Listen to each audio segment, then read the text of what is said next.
ಮಾಜಿ ಸಂಸದ ಕಾಂಗ್ರೆಸ್ ನಾಯಕ ಕೆಪಿಸಿಸಿ ವಕ್ತಾರರು ಆಗಿರುವ ಎಲ್ಆರ್ ಶಿವರಾಮ್ ಗೌಡರಿಗೆ ಆಡಿಯೋ ವೈರಲ್ ಪ್ರಕರಣ ತೀವ್ರ ಸಂಕಷ್ಟ ತಂದಿದೆ. ಇತ್ತೀಚೆಗೆ ವೈರಲ್ ಆಗಿರುವಂತಹ ಆಡಿಯೋವೊಂದರಿಂದ ಕಾಂಗ್ರೆಸ್ ಪಕ್ಷಕ್ಕೆ ಮುಜುಗರ ಉಂಟಾಗಿದೆ.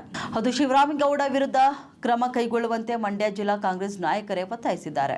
ಇನ್ನು ಕಾರ್ಯಕರ್ತನೊಬ್ಬನೊಂದಿಗೆ ಫೋನ್ ಕರೆ ವೇಳೆ ನಡೆದಿದ್ದ ಮಾತುಕತೆ ಎನ್ನಲಾದ ಆಡಿಯೋ ಸಾಮಾಜಿಕ ಜಾಲತಾಣದಲ್ಲಿ ವೈರಲ್ ಆಗಿದ್ದು, ಅದರಲ್ಲಿ ನಟ ದಿ ಅಂಬರೀಶ್, ಕೇಂದ್ರ ಸಚಿವ ಎಚ್.ಡಿ. ಕುಮಾರಸ್ವಾಮಿ, ಮಾಜಿ ಸಂಸದ ಮಾದೇಗೌಡ ಸೇರಿದಂತೆ ಹಲವು ನಾಯಕರ ವಿರುದ್ಧ ಅವಾಚ್ಯ ಶಬ್ದಗಳನ್ನು ಬಳಸಿ ಶಿವರಾಮೇಗೌಡ ನಿಂದಿಸಿದ್ದಾರೆ ಎನ್ನಲಾಗುತ್ತಿದೆ. ಅಲ್ಲದೆ ಕೃಷಿ ಸಚಿವ ಚಲುವರಾಯಸ್ವಾಮಿ ವಿರುದ್ಧವೂ ಕೂಡ ನಾಲಿಗೆ ಹರಿಬಿಟ್ಟಿರುವುದು ಕಾಂಗ್ರೆಸ್ ವಲಯದಲ್ಲಿ ಆಕ್ರೋಶಕ್ಕೆ ಕಾರಣವಾಗಿದೆ. ಈ ಹಿನ್ನೆಲೆಯಲ್ಲಿ ಮಂಡ್ಯ ಜಿಲ್ಲಾ ಕಾಂಗ್ರೆಸ್ ಅಧ್ಯಕ್ಷ ಸಿ.ಡಿ. ಗಂಗಾಧರ್ ಅವರು ಕೆಪಿಸಿಸಿ ಕಾರ್ಯಾಧ್ಯಕ್ಷ ಜೆ.ಸಿ. ಚಂದ್ರಶೇಖರ್ ಅವರಿಗೆ ಪತ್ರ ಬರೆದು ಶಿವರಾಮೇಗೌಡ ವಿರುದ್ಧ ತಕ್ಷಣ ಶಿಸ್ತು ಕ್ರಮ ಕೈಗೊಳ್ಳುವಂತೆ ಮನವಿ ಮಾಡಿದ್ದಾರೆ. ಇನ್ನು ಪಕ್ಷದ ನಾಯಕರ ವಿರುದ್ಧ ಅವಾಚ್ಯ ಪದ ಬಳಕೆ ಕಾಂಗ್ರೆಸ್ ಪಕ್ಷದ ಗೌರವಕ್ಕೆ ಧಕ್ಕೆಯಾಗಿದ್ದು, ಇಂತಹ ವರ್ತನೆಯನ್ನು ಸಹಿಸಲು ಸಾಧ್ಯವಿಲ್ಲ ಎಂದು ಪತ್ರದಲ್ಲಿ ಉಲ್ಲೇಖಿಸಲಾಗಿದೆ. ಏತನ್ಮಧ್ಯೆ ಆಡಿಯೋವನ್ನು ಎಐ ತಂತ್ರಜ್ಞಾನ ಬಳಸಿ ಸೃಷ್ಟಿಸಲಾಗಿದೆ. ಇದು ತನ್ನ ವಿರುದ್ಧ ಮಾಡಿರುವ ಷಡ್ಯಂತ್ರ ಎಂದು ಎಲ್ಆರ್ ಶಿವರಾಮೇಗೌಡ ಸ್ಪಷ್ಟನೆ ನೀಡಿದ್ದಾರೆ. ಆದರೆ ಇದನ್ನು ಒಪ್ಪಲು ಮಂಡ್ಯದ ಕಾಂಗ್ರೆಸ್ ನಾಯಕರು ಸಿದ್ಧರಿಲ್ಲ.